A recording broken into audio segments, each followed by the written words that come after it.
welcome back to another video. So in the intro montage of this episode, I put the engine support bar back in place on the Aristo as I am replacing the engine mounts. So I believe I showed this in a previous episode, but if not, or if so, then we're just going to look at it again. So this is the factory driver's side engine mount on the Aristo. And as you can see right there, and by this big crack along the top side here, this engine mount has exceeded its lifespan. And I am replacing them right now. So the replacement engine mounts I bought from Figs Engineering. And after doing some research, I determined these would be a good option. And what I ended up ordering is this pair of Vibratechnics JZ S147 engine mounts. Now with the Aristo, its intent being a comfy street car that makes good power and all of that, I didn't want to put solid mounts in here, as that would end up putting a bunch of NVH through the chassis. I'd probably feel it in the cabin, and even if I got used to it, it would make for a less than desirable and a quite uncomfortable ride for any passengers that will be in here with me. So these Vibratechnics mounts, as you guys can see, still have a bit of rubber in them where my index finger is. So they'll still provide some bit of dampening, but they will keep the engine in place a little bit better since they are an aftermarket mount that is going to be a little bit stiffer than a factory floppy mount. So these are ready to go in the car at this point in time, but the driver's side mount will need to be modified a bit. As with the turbo position where it is, and you guys can see the turbo is sitting on the turbo mount that I built for it, with the turbine housing on, the clearance to the stud that sticks out of the engine mount, although there is clearance there, if I trim the stud down, the stud on the Vibratechnics mount has yet to be trimmed down. So the first thing that I need to do is to put one of the mounts in place, put the engine mount bracket back on it, lower the engine down to its resting position, and then mark out on the stud where I can cut it down pretty much the minimum length that it can be. And that will provide the maximum amount of clearance between the turbine housing and the engine mount stud. Hopefully that makes sense. So now, without further ado, let's go ahead, put this back together, mark that out, make the cut, and then put the engine mounts in there once and for all and for good.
So the Aristo's Vibratechnics engine mounts are now installed onto it. And although we can't see it on the exhaust side, we can look over on the intake side here. If I zoom you guys in, you can see the intake side mount sitting right there below the oil filter. And this install went pretty smoothly. I didn't really run into any issues. And I did the install in kind of a logical, systematic manner. So what I did is I did this side by side, and the same order of operations applied to both sides. So we'll take the exhaust side, for example. I pulled the turbo apart most of the way, leaving just the center cartridge on the turbo mount. And at that point in time, I was able to loosen the engine mount bracket from the engine mount itself, the factory one. And this is after putting my engine support bar on, I should note. And at that point, I was able to lift the engine up a little bit. I was able to pull the engine mount bracket off. On the exhaust side here, since it was just raw steel, considering that this is the side that I built the engine mount bracket on, I took that off, sprayed a coat of primer on it so it will not rust. And then at that point, I put the Vibratechnics mount in. I put the engine mount bracket back on, bolted it to the side of the block, and lowered the engine down. And it was not until I lowered the engine down that I tightened the nuts for the actual Vibratechnics engine mount to the subframe and to the engine mount bracket itself. I did that because the Vibratechnics mounts, unlike the OE mounts, do not have these locating dowels on the bottom side of them, or on the top side for that matter.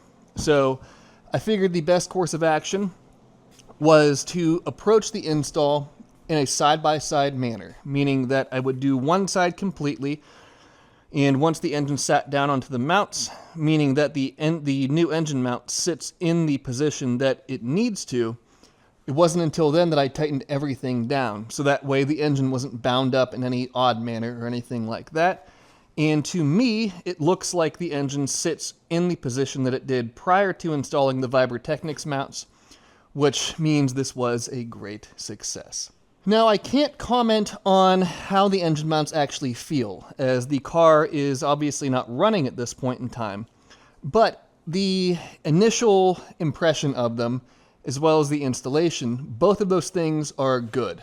I'm very impressed with what I've seen so far, and I hope that they will be a nice middle ground between a solid mount that won't allow the engine to move around and the OE floppy mounts that allowed the engine to move around quite a bit, but dampened much of the engine's vibrations and forces and everything else. As like I said, the goal with this car is to not have a ton of unnecessary NVH. I really want it to be a comfortable, pleasant ride. So one thing I did off camera is I actually cut the turbo mount apart and re-angled the turbo a little bit. The position that the turbo sat in before, it was a little bit too nose high for my liking. When I had mocked the turbo up, it was in a position that placed the turbo more parallel to the engine. And somehow, some way, when I marked everything out to do the initial tack welds on the turbo mount, the turbo had gotten shifted. So I figured you guys didn't want to watch me do the same work twice, so I just knocked that out off camera, cut it apart, welded it back together, put new primer back on it, and everything is happy days on that front at this point in time. I've also gone ahead and I pulled the spark plug wires out of the way, not that they were in the way for anything that I'm doing, but it was kind of irritating me just having the spark plug wires dangle in space. So for my own benefit, I made the top of the engine look a little bit more sightly at this point in time. And finally, the last off-camera work that I've done to the car at this point in time is I installed my new titanium intake manifold studs. So rather than being an assortment of bolts with a couple of studs like the factory manifold was held on with, now I have, I believe there are 9 titanium studs here. And this will be better to tighten the intake manifold down once I begin building it. And I wanted to put all of these studs in place so that way I'm building around the actual hardware that I'll be using for this, and I can make sure that the intake manifold can come on and off of the car as needed. So a few things knocked out, little projects here and there, but right now I'm still just waiting on additional Inc. 625 bends to come in so I can build the secondary collector section, the elbow leading into the turbine flange, and the 2-into-1 collector to get everything to fit there. But I figured rather than just sit here on my thumb in the meantime, I might as well get some of that stuff knocked out while I have kind of a lull in the rest of the work that I'm doing. Now, one other thing I wanted to talk about while we're going over miscellaneous things right now are the pistons for the Aristo. I filmed a segment a few videos ago on the pistons that has not fit into any of the videos yet. I figured this would be a good time to talk about them. So let's go ahead and go over the pistons now, and let's see what I ended up choosing for this thing. Well, I have the last key piece of the Aristo's bottom end sitting here on the table. And you guys can clearly see by what's labeled on the box, I have a set of Manley pistons for it. So if we crack the box open, we first see the different ring sets. And you can also see the bore listing on here, 86.25 millimeters. So as Don machined the block, or at least did the initial rough-in hone on it to determine what size pistons we would need for it, I'm very, very happy to announce that the block will just have to go 10 thousandths over, which equates to 0.25 millimeters. So all of the ring sets should be the same from piston to piston. And then we also have the locks for the wrist pins in this bag right here.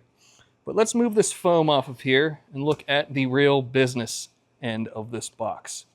So what these are a set of Manley Turbo Tough 2JZ GTE pistons. And these are a 10-to-1 piston, as evidenced by the flat top right there. They are also gas-ported pistons that you can see the little holes around the crown of the piston, one right next to where my index finger is right there. And if I get this wrong, please just bear with me, as I am not an engine guy, but I'm doing my best to try to explain this. But my understanding of the gas ports is it takes cylinder pressure when the cylinder fires or when it's under its normal operation, and some of that pressure can make its way down through those little holes. And it may be difficult to see, but there's one right above my thumb, right there, if you guys can see that. Those holes allow that cylinder pressure to push out the top ring, which helps with cylinder sealing, helps with oil consumption, and it helps in general to make the engine operate a little bit more efficiently and a little bit better. So beyond that, these are not anything fancy. They're just off-the-shelf pistons. You can see really nice machine work the whole way around, and I'm really excited to have these in the Aristo's bottom end. Now, to connect the pistons to the rods, the wrist pins that came with these are nice thick wall wrist pins as opposed to thinner wall wrist pins. And if you run thinner wall wrist pins, especially with a bunch of boost and a bunch of RPM and things like that, you can actually run into issues of bending the wrist pins, which would therefore alter the height of the piston and the bore, and just not a good deal all around. So thicker wall pins are a must, at least in my opinion, for anything that you're going to be pushing very hard or that's going to be seeing a bunch of boost or anything like that. Now, these pistons aren't quite ready to go into service just yet. I am going to send them out and have the skirts coated. And what piston skirt coating does, it helps reduce the amount of friction that the pistons are seeing as they're going up and down in the cylinders, and will help provide a little bit better longevity with the pistons and the rest of the bottom end as time goes on. I talked to both Don at Accelerated and Jay Marr at RS Garage, two people whose opinions and suggestions and things along those lines for anything engine related I hold in very high regard. And they both suggested having the skirts coated on these pistons, so that's exactly what we're going to do. Now, I need to take these up to Accelerated and have the pistons cleaned up and get ready to go out to the coating company, but hopefully that is a fairly quick turnaround time, and hopefully the rest of the machine work and everything else to get the block to the state where it can accept all of these parts is a pretty short turnaround time as well. Well, good news. The Aristo's pistons have returned from piston skirt coating. They're in the box right here, so let's take a look. So the first thing, aside from the obvious skirt coating, is you'll see that the pistons have kind of a more dull finish to them now. And that is because I vapor honed them up at Accelerated the last time that I was there. That was to remove the factory skirt coating off of these in preparation for the new skirt coating to go on them. So again, the purpose of the skirt coating is to wear in as the piston cycles up and down in the bore, and it will compensate for any abnormalities or any imperfections in the shape of the piston and allow it to sit straight in the bore and provide less piston movement in the bore and just provide overall greater longevity for the engine. Now, the coating was not cheap. I probably have, it probably added about half the price or about half the price of the set of the pistons to them. But like I said before, between Jay at RS Garage and Dawn both recommending doing so, it was a no-brainer for me to take the advice of those that are much smarter and more well-versed in engines than I am, to take their advice to heart and to have it done to these pistons. So all 6 of them have the skirt coating to them, or skirt coating applied to them. And at this point in time, it is now time to take those pistons up to Accelerated and to allow Don to take the measurements he needs to and to get the engine block finished machined and to get one step closer towards actually assembling the new engine for the Aristo. So as you can see, those Manly Turbo Tough pistons, they are really nice pieces. And the piston skirt coating, like I said, came highly recommended by both Dawn and Jay. And those guys, their opinions and their experience and expertise, I hold in very high regard. So I have no doubt that it's going to be a good match for the engine that's going together for this car. And now we are one step closer to having a completed short block and soon after a completed long block as far as the new engine is concerned for the Aristo. Well, we're back after waiting for materials for a few days, and to address the elephant in the room, the long hair is gone. So if you guys have been around the channel for any period of time, you'll know that I grow my hair out and get a haircut once each year. And when I get my haircut, I donate that to children with hair loss. That is a nonprofit organization that makes wigs for children that are dealing with different diseases that cause hair loss, whether that be cancer, alopecia, things along those lines and things of that nature. So if you guys feel it in yourselves and have it in your heart to do the same, I highly recommend doing it. It is a very noble cause, and you'll be doing something that is frankly quite incredible for children going through a difficult time. But that being said, it's now time to get back to work on the Aristo. And this white Tycon box right here has the ticket to the next round of header fabrication. You can see here we have a 2 3/4 inch tight radius 90-degree bend. I have a couple of those, a couple of long radius bends, and then some 2 1/4 inch long and short radius bends as well. And these materials will allow me to build the secondary collector and secondary section for the Aristo's header. So what I initially need to do is to figure out the angle and where the turbine housing needs to sit at so I can fit my bend in here in the manner that it needs to fit.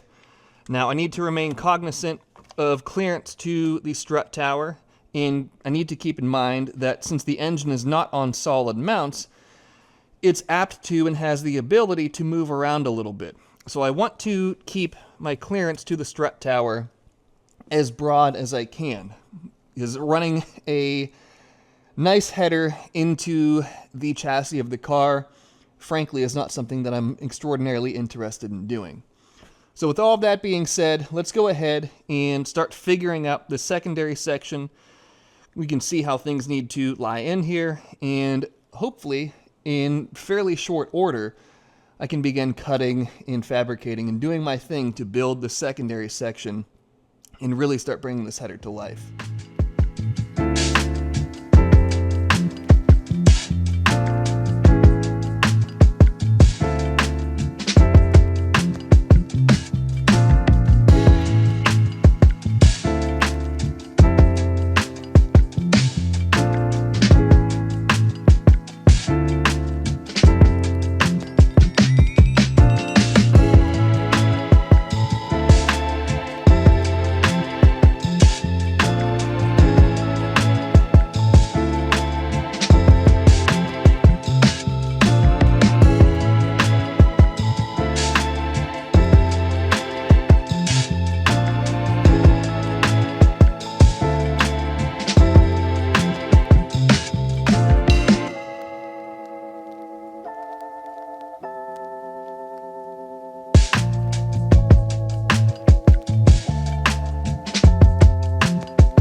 Well, the Aristo's secondary collector is now completed, and I'm not incredibly satisfied with it.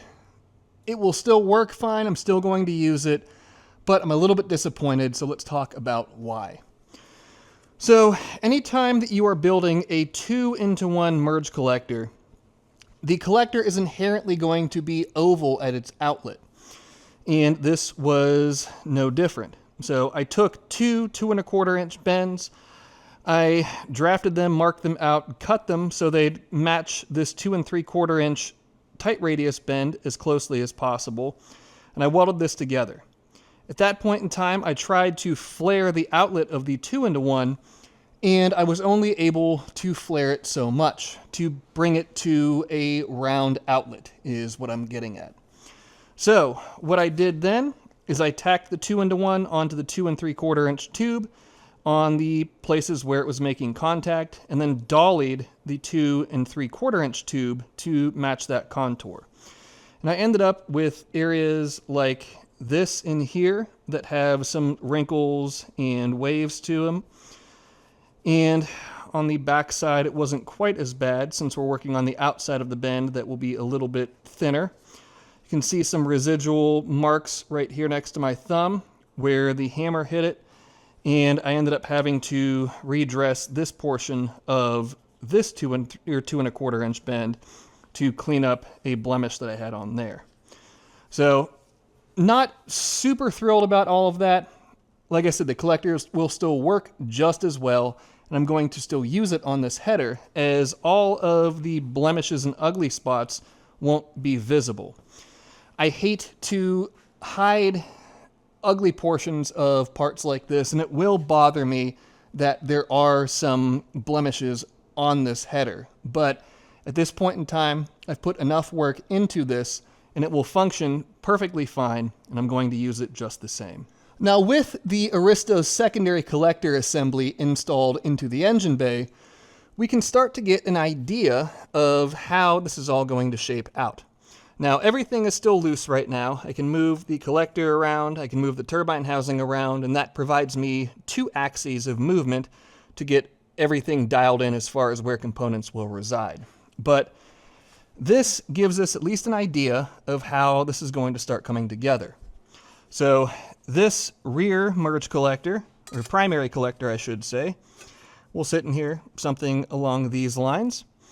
The front primary collector will sit at the end of this long radius 90-degree bend, probably plus a little bend segment, which is why I have that guy right there pulled out. But I think this will end up shaping up pretty cool and pretty nicely.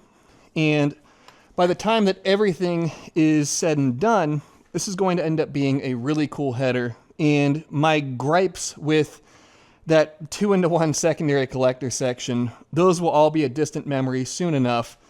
And I will still be plenty happy and plenty proud of how this turbo header is going to come together. But with all of that being said, I think we have reached a reasonable stopping point for this episode. I got the new engine mounts put in, I got the secondary collector section built for the turbo header, and now, really to do any additional work with it, I'm really opening up another can of worms that I don't want to in this episode. So we're going to stop right here for right now, and in the next episode, we'll make some even bigger and even cooler progress on this turbo header, and we'll get it to the point where it really starts to come together and really starts to be something cool. So with that being said, let's go ahead and wrap this one up. So thank you guys, as always, for coming along on all of these different journeys and all of these different adventures with me. Minus having issues with that 2-in-1 collector, I am very happy and very excited with the way that this turbo header is coming together. The primary collectors look incredible. The secondary collector section is still plenty aesthetically pleasing with the cool bends and all of that. And I'm getting very, very excited for this. I hope that you guys are as well. I hope that you have enjoyed this process so far. And I hope that you are looking forward to what is to come with it. But with all of that being said, that'll be about the end of this one. So as always, be sure to subscribe, leave a like, leave a comment, and check out the web store for manifolds and merch and all things good that way, including my new retro collection. Right now, I'm wearing a camo print purple haze hat, and I have these hats as well as a litany of different other apparel options in 4 different unique retro colorways. So if that sounds interesting to you, please check out the retro collection link in the description below and go on the site and check everything out for yourself. If something there piques your interest and you would like to scoop some of it up, please by all means do so. And if not, if nothing there speaks to you and nothing there is something that you would like to add to your collection, that's okay as well. Hopefully I offer something in the future that does speak to you and that you would like to add to your collection. But with all of that being said, that'll be the end of this one, and I will see you guys in the next episode.